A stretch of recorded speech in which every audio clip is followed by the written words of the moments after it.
மூத்த பத்திரிகையாளர் துரைகர்ணா அவர்கள் இணைப்பில் இருக்கிறார். சார் வணக்கம். அடுத்தடுத்து அதிமுக தரப்பிலிருந்து வெளியிடப்பட்டிருக்கக்கூடிய இந்த நடவடிக்கைகளை பார்த்துட்டு இருக்கீங்க. செங்கோட்டையனுடைய பதவி பறிப்பு, இப்போ அவருடைய ஆதரவாளர்களுடைய பதவியும் பறிக்கப்பட்டிருக்கு. நீங்க எப்படி சார் பாக்குறீங்க? அண்மை காலமாக திரு எடப்பாடி பழனிசாமியுடைய செயல்பாடு, அவருடைய போக்கு, அவருடைய நடவடிக்கைகளை பார்த்தால் ஒருவர் அதிமுகவை தொடங்கிய புரட்சித் தலைவர் எம்ஜிஆர், இதை காப்பாற்றிய ஜெயலலிதா ஆகியோர் காலத்தில் இவருக்கு இந்த பொதுச் செயலாளர் பதவி வழங்கப்பட்டிருந்தால் அந்த இரண்டு பெரும் தலைவர்களை கூட இவர் இருந்து நீக்கி இருப்பார் என்று தான் நான் கருதுகிறேன்.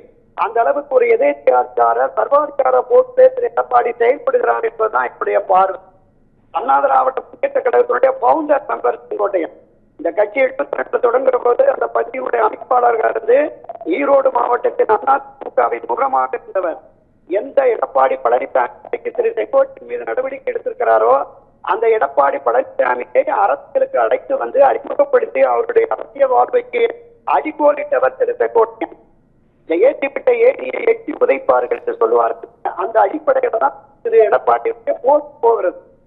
திரு செங்கோட்டையன் என்ன சொன்ன, உங்க தலைமைக்கே கட்சியை ஒரு சொல்றாரு, வெளியேற்றப்பட்டவர்கள் விலகி சென்றவர்கள் என்றால் இவர்களெல்லாம் ஒருங்கிணைந்தால்தான் வெற்றி பெற முடியும், அதுதான் பொதுவெளிகளில் தொண்டர்களின் கருத்தாக இருக்கிறது என்றுதானே சொன்னார். இப்படி யாரெல்லாம் கட்சி இணைய வேண்டும் என்று சொல்கிறாரோ அவர்களை பூரா அடியோடு நீக்கி விட்டு ஒரு கட்டத்தில் திரு எடப்பாடி பழனிசாமி தன்னையே நீக்கி கொண்டாலும் ஆச்சரியப்படுவதற்கில்லை. இது நான் அப்படியாக சொல்லல. அவருடைய போக்கு என்பது இத்தகைய ஒரு யதார்த்தக்கார சர்வாதிகார போக்குல ஒரு கட்சியை யாராலும் வழிநடத்த முடியாது. கட்சிக்கு எதிரான நிலைப்பாட்டை செங்கோட்டை இருக்கவில்லை. கட்சியின் நலன் கட்சியின் எதிர்காலம் கருதி கட்சி திராவிட முன்னேற்ற கழகத்தை தேர்தல் களத்தில் வீழ்த்த வேண்டும் என்பதற்காக ஒரு வட்டிக்கு ஒன்றுபட்ட அதிமுகவை உருவாக்க வேண்டும் என்கிற வேண்டுகோளை இருந்ததால் அவரை அடுத்தடுத்து இந்த குரல் கொடுக்கிறவர்கள் வரமாட்டார்கள். இது ஒரு எச்சரிக்கை. 10 நாள் கெடு வச்சிருந்தாரு. அதுக்குள்ள செங்கோட்டையின் ஆதரவு நிலைப்பாட்டை பலரும் வந்து விடுவார்களோ அவர்களுக்கு ஒரு எச்சரிக்கையாக இருக்கட்டும் என்று நடவடிக்கை எடுத்திருக்கிறார். இது அதிமுகவை அழிவு பாதைக்கு திரு எடப்பாடி பழனிசாமி கொண்டு செல்லுகிறார் என்பதுதான் என்னோட பார்வை, கருத்து. சார், இப்போ செங்கோட்டையன் அவர்களை மட்டும் இல்லாம அவருடைய ஆதரவாளர்களையுமே அவர் பதவிகள்ல இருந்து பறிக்கப்பட்டிருக்கு. அப்போ அவருடைய ஆதரவாளர்கள், ஏன்னா தென் மாவட்டங்கள்ல செங்கோட்டையன் அவர்களுக்குன்னு ஒரு சதவீதமான வாக்கு வங்கி இருக்கு, அவருடைய ஆதரவாளர்கள் இருக்காங்க. இது எல்லாமே அதிமுக இழந்துவிடும் அப்படின்னு எடப்பாடி பழனிசாமி யோசிக்கல அப்படின்னு சொல்ல வரீங்களா? இல்ல, ஒரு விஷயம் நான் வெளிப்படையா சொல்லிடுறேன். மீண்டும் திரு மு.க. ஸ்டாலினை முதலமைச்சராக்க வேண்டும், தான் மீண்டும் எதிர்கட்சியாகவே அமர வேண்டும் என்கிற எண்ணம் திரு எடப்பாடிக்கு ஏற்பட்டு விட்டதோ என்கிற பொதுவெளி சந்தேகத்தை உறுதிப்படுத்துகிறார். நீங்க குறிப்பிட்டது மாதிரி இதுவரைக்கும் ஓபிஎஸ், திருமதி சசிகலா இவர்களுக்கு டெல்டா மாவட்டம், தென் மாவட்டங்களில் பெரிய அளவில் செல்வாக்கு இருக்கு என்று பேசினோம். அதே தென் மாவட்டங்களில் மரியாதைக்குரிய செங்கோட்டையன் அவர்களுக்கும் செல்வாக்கு இருக்கிறது. அதையும் தாண்டி கொங்கு மண்டலம், இன்றைக்கு இருக்கிற ஈரோடு, சேலம், தர்மபுரி, கிருஷ்ணகிரி, கரூர் போன்ற கொங்கு மண்டலங்களில் கட்சியினர் மத்தியில ஒரு 70-80% கட்சியின் அடிப்படை உறுப்பினரிடம் திரு செங்கோட்டையனுக்கு செல்வாக்கு இருக்கிறது. திரு எடப்பாடி பழனிசாமியால் ஆதாயம் பெற்ற செயற்குழு, பொதுக்குழு, மாவட்ட மாநில நிர்வாகிகள், முன்னாள் அமைச்சர்கள் அவரோடு தொடரலாம்.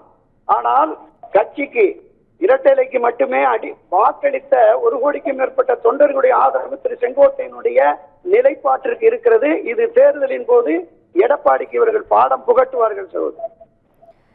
சார், இப்போ செங்கோட்டையன் அவர்களுடைய அடுத்த கட்ட நடவடிக்கை என்னவாக இருக்கும்? ஏன்னா இதுல ஒரு பெரிய கேள்விக்குறி அந்த ஆலோசனை கூட்டத்துல KP முனுசாமி, நத்தம் விஸ்வநாதன், SP வேலுமணின்னு எல்லா மூத்த முன்னாள் அமைச்சர்களுமே கலந்துக்கிட்டாங்க. இப்போ எல்லாருமே செங்கோட்டையன் அவர்கள் மேல ஒரு அதிருப்தியில தான் இருக்காங்களா இந்த அதிமுக ஒன்றிணைக்கணும் அப்படின்னு அவர் வலியுறுத்தினதுல? இல்ல, நீங்க குறிப்பிட்டதுல ஏற்கனவே திரு செங்கோட்டையன் சொன்னார்ல, 6 பேர் சென்று சந்தித்தோம் என்று.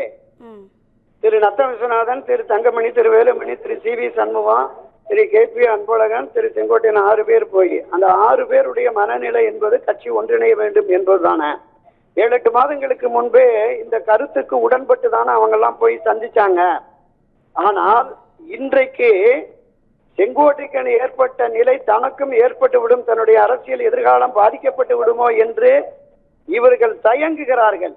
ஒரு கட்டத்துல எடப்பாடிக்கு எதிராக ஒரு மிகப்பெரிய அளவுல ஒரு பிரளயம், ஒரு போர்க்கோளம் கட்சியினுடைய எல்லா மட்டத்திலும் வருகிற பொழுது இவர்களும் அதற்கு உடன்பட வேண்டிய கட்டாயம் வந்துவிடும். திரு திரு செங்கோட்டையன் அவர்கள் அவருடைய ஆதரவாளர்கள் நீக்கியதன் மூலமாக இவர் ஒரு எச்சரிக்கையை விடுகிறார் திரு எடப்பாடி பழனிசாமி.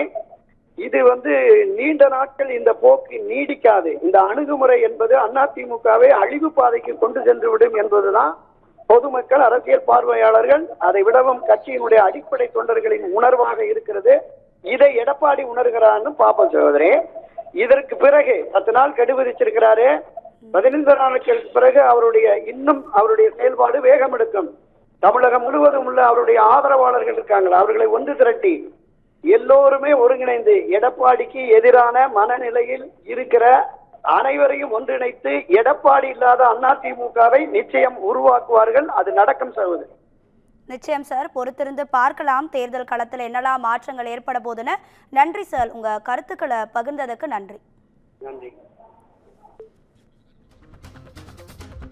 அதிமுகவின் அனைத்து பொறுப்புகளில் இருந்தும் விடுவிக்கப்பட்டது மகிழ்ச்சி அளிப்பதாக செங்கோட்டையன் தெரிவித்திருக்கிறார். தனியார் தொலைக்காட்சி ஒன்றுக்கு பேட்டி அளித்த அவர் எடப்பாடி பழனிசாமி நடவடிக்கை மகிழ்ச்சி அளிப்பதாகவும் அவர் தெரிவித்தார்.